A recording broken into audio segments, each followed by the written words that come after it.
Animation: a flowing river alongside pink bushes with mountains in the background, raindrops. Text: growing together, the caregiver label.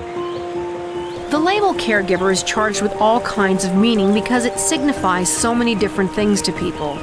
Few want to give themselves over to this identity and all that it implies. And it's not because they don't want to care for someone they love. It's because few of us want to find ourselves trapped within the confines of this constrictive label that threatens to change our ongoing relationship with a loved one. Although caregiving is becoming an increasingly common and necessary part of life, why are we so reluctant to call ourselves caregivers? Unlike most other roles in life, we don't dream about becoming a caregiver. Caregiving seems to come at us unexpectedly, leaving us perpetually off balance. Too often we tell ourselves and others that we aren't caregivers because this label means you must have special skills or medical training.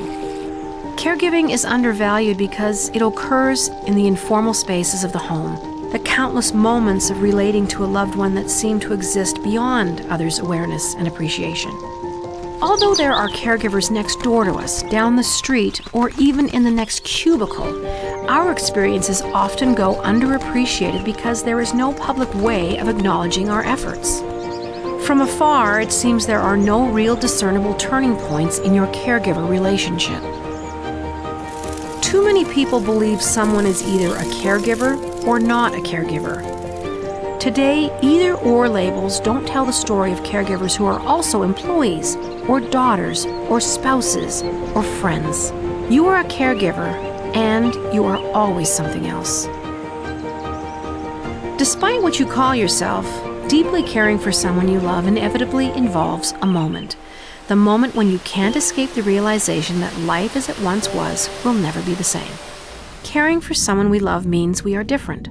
Our loved one is different. We cannot be the same together anymore, and that's what makes the caregiver identity so frightening. Describing ourselves as a caregiver can seem like a betrayal of the love and loyalty we feel for our loved one.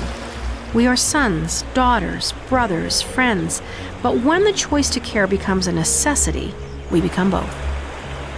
There are programs to help caregivers, but not many of us use them because we don't think of ourselves that way.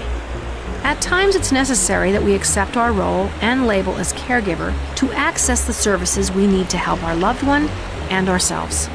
Think for a minute that the word caregiver is not a betrayal of loyalty or love, that it might be a word that describes a new role, an enhanced and evolving relationship in which you and your loved one are vulnerable together.